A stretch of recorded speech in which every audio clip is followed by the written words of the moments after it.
Bonsoir. Deux sujets d'actualité divisent la population congolaise.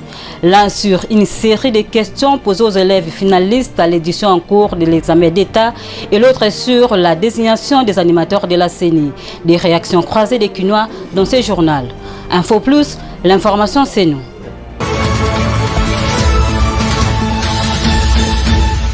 Tout véhicule devrait être en règle avec la vignette exercice 2020 de ce mercredi 1er septembre, a déclaré la Direction générale de recettes de Kinshasa.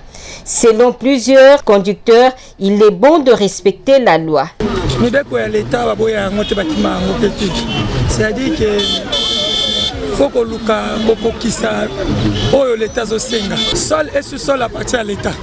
C'est-à-dire que mutumota ko l'État na makasi eza la futi te avant sa mutuka ina ndako. Kwazo mbongo na nzela oyo esengi asala mibeko ya l'État. Moni ya ngai na somba kyango avant baloba. C'est pona za la notre na mitungisa mate il faut na somba ponzeleza ya l'État. Eza ya mutute. Ayebi sa patron na sombela nga vinette ponga na za na kimi. Bon, conseil nanga ezaka c'est très nécessaire. D'autres par contre n'en voient pas l'importance. Mais vignette en musala nango zakani. Mbongo na to sombela la vignette. Et ça la kanina musala nango zani. Pour bon ça banzela. Eza bongo de. Siko biso tona banzela te ba kimwenza ba iso embouteillage par-ci par-là banzela eza mabe. Mibe kwa l'État avant bozo mukanu wana il faut botala ba paramètres. Bazaka mukanu te poza l'État avant zo mukanu faut tala ba paramètres. Otali ba conditions. Neti na minute Kinshasa eza envoyé banzela zate banzela ni suza okufa za obeba baza kata obongisa banzela au même moment zo bongisa nzela misusu bongisi te ba bongolo eza okufa obanda ko fracasser bato pona vignette, c'est pas normal. Notons que la vignette est une taxe imposable pour entretenir les routes. Après plusieurs reports, l'opération de recouvrement forcé de la vignette, exercice 2020, commence le mercredi 1er septembre 2021 sur toute l'étendue de la ville de Kinshasa. L'annonce a été faite à l'issue de la réunion technique tenue au commissariat provincial de la police nationale congolaise entre l'équipe dirigeante de la Direction générale des recettes de Kinshasa et les commandants de la ville. Ça sera du 1er septembre au 20 décembre. Ils ont encore le temps de payer pendant tous ces jours, une semaine. Ils peuvent aller à travers les différentes banques, payer sans pénalité. Parce que dès que la police va commencer à travers la DGK le 1er septembre, à ce moment-là, ça sera vous payez et vous payez aussi les pénalités. Vous savez, c'est avec ces taxes-là que la ville de Kinshasa développe des infrastructures et d'autres secteurs de la capitale. La police va appuyer la Direction générale des recettes de Kinshasa dans ce recouvrement forcé. Tout celui qui n'a pas payé la vignette verra son véhicule entrer dans la fourrière. Les vignettes déjà payées sont disponibles, a annoncé le directeur général de la DGRK. Et ceux qui n'avaient pas encore payé, c'est le moment qui leur est indiqué pour se mettre en ordre. Parce qu'à partir du 1er septembre, c'est le recouvrement forcé qui se suivra des pénalités. Vignette, taxe imposable à tout véhicule pour entretenir les routes de la capitale Kinshasa, s'acquitter est une obligation. Désignation du remplaçant de Corneille Nangaa à la tête de la CENI ne laisse pas la population congolaise indifférente. Pour certains, il faudrait respecter la loi pour apaiser tous les esprits. Moi, je pense que, étant congolais, je ne suis pas du tout content pour le remplacement de Corneille Nangaa au nom de Denis Kadima. Donc il fait partie de la famille, c'est-à-dire ils sont d'une même province. Or, selon la loi de la CENI, ça interdit ça. Mais on ne sait plus quoi dire que les confessions religieuses fassent leur travail, tout simplement. L'impartialité, parce que, vous savez, si on continue à traîner, et les élections aussi vont traîner. Donc, tout celui qui sera comme président de la CENI, il sera le bienvenu. Si on trouve que celui-là est proche du président, bon, qu'on lui mette un adjoint qui est en tout cas d'une autre obédience. C'est ça mon point de vue. Sinon, bon, on ne va pas bloquer tout un pays comme ça. Ainsi, une plénière a été annoncée incessamment pour l'entérinement des animateurs de la centrale électorale.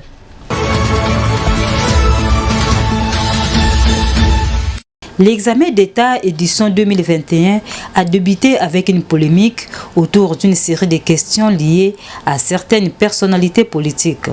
Cela a énervé une certaine opinion. Il y a un problème sérieux qui se pose. On ne pose pas de questions aux enfants à l'examen d'État puisqu'il y a un parti qui est au pouvoir. Mais on pose des questions aux enfants dans un test d'évaluation des fins d'études secondaires puisque les enfants ont appris. C'est ça le problème. Quand on ne sait pas faire la distinction entre le pouvoir et ce que l'on apprend, c'est très très désolé. Nous avons vu non seulement une question, vous parlez d'une question. Il y a 4 séries où les questions sur les DPS sont revenues. On pose la question de savoir le premier vice-président de l'Assemblée nationale s'appelle Jean-Marc Kaboun, Mosso, Colette Chomba. Mais qu'est-ce que ça a à faire avec l'éducation scientifique qu'on doit évaluer les enfants? Est-ce que la question est-elle posée par rapport à ceux qui sont dans les grandes villes ou par rapport aux étudiants qui sont dans l'arrière-pays? Parce qu'il y a des endroits où il n'y a même pas de radio, il n'y a même pas de télévision. Ces enfants-là n'ont pas droit à répondre à cette question. Qu'est-ce qu'ils vont faire? Puisque maintenant, là, il n'y a même pas les radios qui sont dans certaines provinces, ils sont sur SW. Ici, les radios qui émettent sont à FM. Même la RTNC n'est même pas dans certains coins du pays. Comment ces enfants devront-ils savoir, celui qui a été élu premier vice-président de l'Assemblée, comment devront-ils être informés du secrétaire d'un parti politique? Est-ce qu'il y a un cours en 6e des humanités ou dans le parcours secondaire où on apprend les secrétaires généraux des partis politiques pour qu'on vienne évaluer l'enfant s'il a retenu ne fût-ce qu'un seul? Non, c'est tout simplement, on a réduit le pays trop bas encore de plus au moment où nos diplômes posent des problèmes sérieux pour être acceptés, homologués dans les pays voisins et étrangers, mais on va encore nous redresser de plus en plus. Pourquoi on n'a pas posé la question sur la date de la mort d'Étienne Tshisekedi, par exemple? C'est une date qui peut rester puisque c'est quelqu'un qui a fait une histoire politique réelle et complète. Pourquoi on doit poser des questions sur des personnes qui ne sont connues que peut-être dans leurs avenues?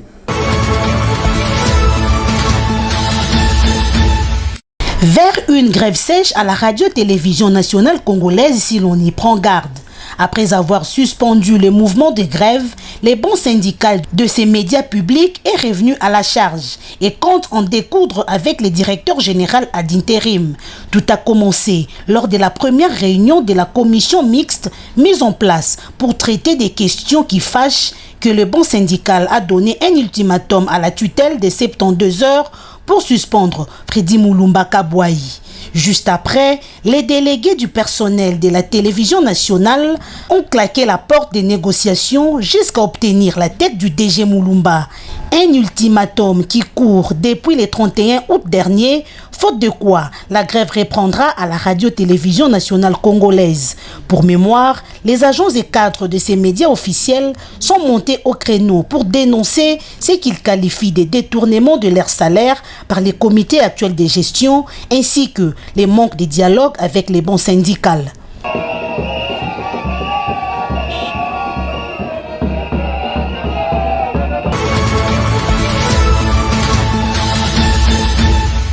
Encore un autre groupe de vendeurs et consommateurs de la drogue bombée était aux arrêts par la police nationale congolaise. Dans ces groupes, la plupart des personnes arrêtées sont de jeunes dont l'âge varie entre 15 et 25 ans. Cette drogue appelée bombée est une matière travaillée dont l'élément principal est le catalyseur de véhicules.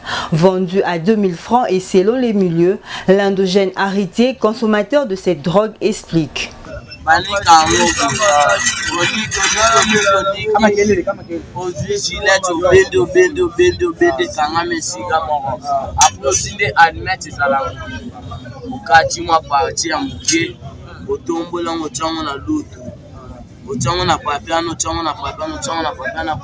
obendi na zolo ekei akweta movanda moke ozi shimboko melo po moyoka mama bolole banzoki to na molongo bolole banzoki to bolole banzoki ntango bolole ekita yo bongo ntango ovanda mwa mokia po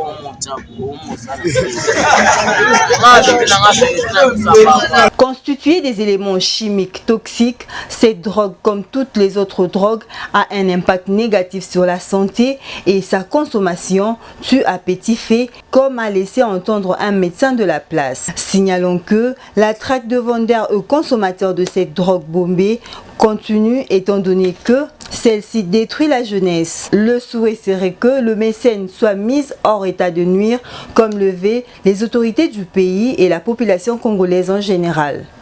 Après ça, on va à 2000.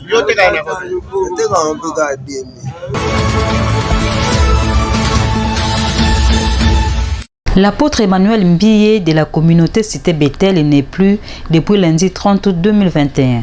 Cette disparition a fait réagir les pasteurs de l'église Les Rachetés du Christ dans la commune de Barumbu. Pasteur Godé Mungengo garde de bons souvenirs de l'illustre disparu. L'apôtre Mbiye, ça c'est un homme à saluer. On peut parler même d'un baoba aussi d'un patriarche. Parce que déjà, quand le mouvement charismatique a commencé, moi personnellement, je l'ai connu comme frère. Quand il a commencé Bethel, c'était en 9e rue dans la parcelle de Weregemere, un ancien parlementaire du temps de Mobutu. C'est là que je l'ai connu, j'étais catholique, mais j'ai visité leur groupe de prière de temps en temps. Et c'est pas Bethel, quand ça commençait là, c'est là où j'ai vu pour ma première fois dans la vie chrétienne un sorcier témoigner de sa sorcellerie en public. Et j'ai vu des gens amener des armoires pleines de fétiches, plein de livres magiques et on brûlait ça. Et je voudrais vous informer aussi que c'est l'apôtre Mbiye, donc l'ancien frère, parce qu'il travaillait à cette époque-là à l'Enzal. Il était très mince. Je l'ai connu comme frère Emmanuel. Un homme charismatique, un homme puissant et un homme très véridique par rapport à la parole de Dieu. Donc je garde de lui de très bons souvenirs. J'ai béni Dieu aussi parce qu'il a aussi réussi dans son ministère. Pourquoi? Parce qu'il a quand même eu un successeur. Vous savez, il y a un principe de leadership qui dit une succession sans successeur est un échec. Il a réussi et c'est un homme qui est allé se reposer. Il nous a précédé dans la gloire. En tout cas, que Dieu soit béni, que Dieu soit glorifié. Pour la première fois, je l'ai écouté parler sur les 10 vierges. Je connaissais la famille à travers une sœur qui nous a menés chez eux à Makeke. Une famille charismatique et c'était un sanctuaire. Ils aimaient beaucoup chanter. J'ai le souvenir d'un chant, je crois que c'est lui qui l'a composé. C'est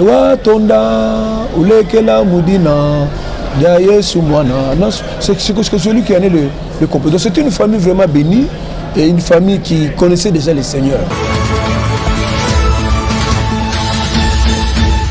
Vous êtes un homme bien faisant des bonnes œuvres. Vous êtes poli et vous ne buvez pas de l'alcool. C'est bien. Mais si vous n'avez pas reçu Jésus dans votre vie, vous n'êtes pas sauvé. Vos bonnes œuvres ne vous serviront pas. Sauvé par la grâce est le sujet abordé par le pasteur Godé Mungengo, tiré dans Éphésiens 2, 8 à 10. Nous sommes sauvés par la grâce, mais les moyens qui nous poussent à comprendre la grâce et à recevoir la grâce, c'est la foi. Et nous voyons déjà notre Père Abraham, Dieu l'a côté juste, pas à cause de bonnes œuvres, mais Dieu l'a côté juste à cause de sa foi. Donc, bien aimé dans le Seigneur, je ne sais pas, toi qui m'écoutais, toi qui m'as pris peut-être pendant ce moment et es-tu sauvé?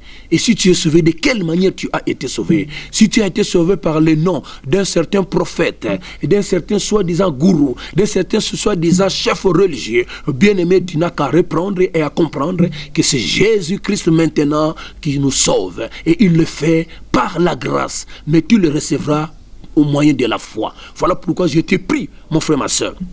Peut-être que tu peux te vanter, je pars à l'église, moi je fais des bonnes œuvres, moi j'assiste les malades, je visite, bien aimé, c'est une bonne religion, mais ça n'a de sens que si tu as Jésus-Christ dans ton cœur, si tu as reçu la grâce. Bien-aimés, beaucoup de gens sont des philanthropes.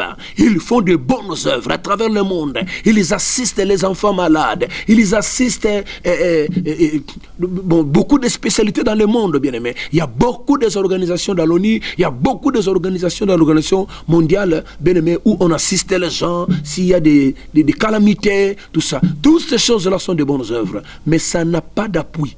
Parce que Jésus-Christ n'est pas là. Bien-aimé est dans le Seigneur. Jésus-Christ, il est le number one de notre vie. C'est lui qui a Christ dans sa vie, il a Dieu. Et quand tu as Dieu, Dieu écrit dans ton cœur. Je prends une image, le chiffre 1, il écrit 1. Tout zéro qu'on met avant 1, ça n'a pas de sens. Le chiffre reste intact. Mais tout zéro qu'on met après 1, ça donne de la valeur. 10, 100, 1000, 10 000 et ainsi de suite. Donc, bien aimé, ta vie n'aura de sens que si tu as Jésus-Christ dans ton cœur. Et comment le recevoir? C'est par la grâce. Comment l'aimer? Comment marcher avec Dieu? Tu dois comprendre que tu n'as pas d'effort à faire. Tu n'as rien à ajouter à ce que le Christ lui-même avait déjà fait à la croix de Golgotha.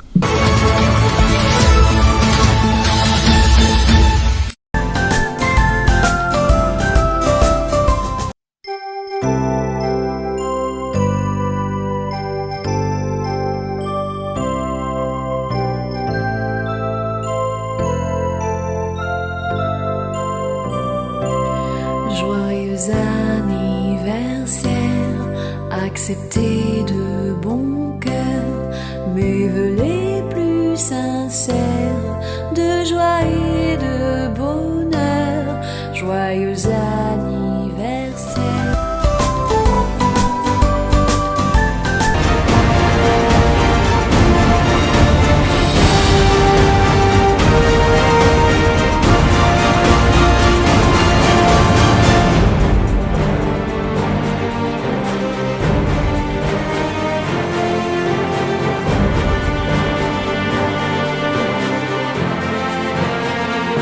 Bonsoir. Jules Alingueté, opposition ou majorité, l'IGF n'épargnera personne, écrit le journal à sa une. Lorsqu'il a été nommé par Félix Tshisekedi en juillet 2020, relate les tabloïds, Jules Alingueté Kei était encore un inconnu du grand public.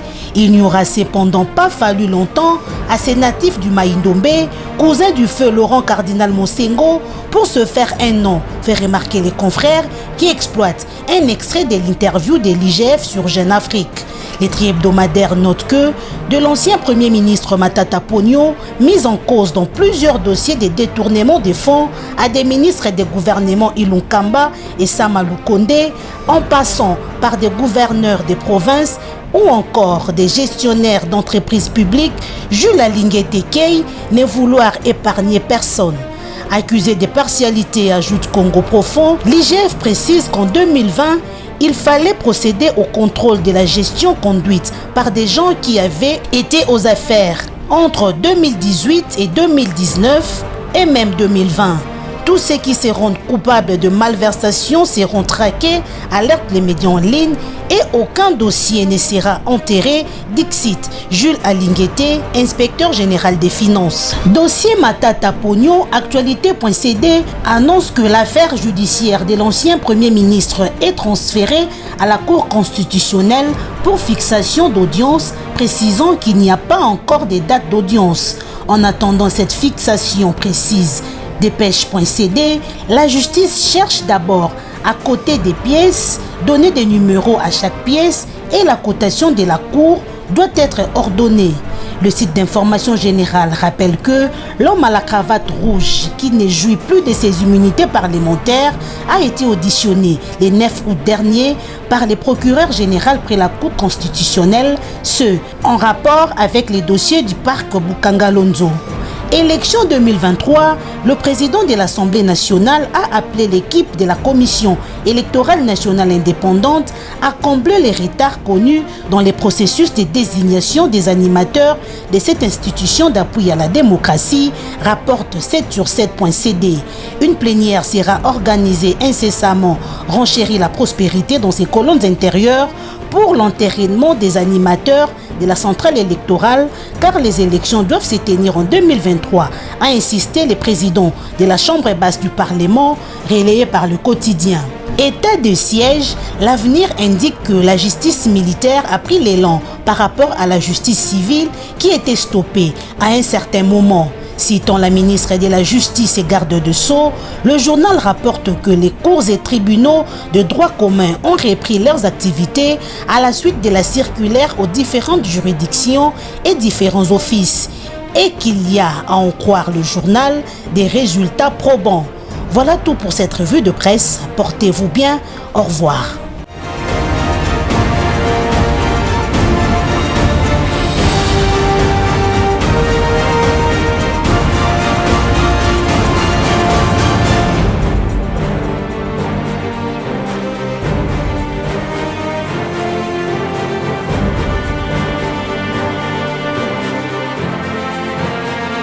Deux sujets d'actualité divisent la population congolaise. L'un sur une série de questions posées aux élèves finalistes à l'édition en cours de l'examen d'État et l'autre sur la désignation des animateurs de la CENI. Des réactions croisées des Quinois dans ce journal. Ainsi se referme cette session d'information. Merci de votre fidélité à Centrale Télévision. Entre-temps, l'information continue sur notre chaîne YouTube Info Plus officielle.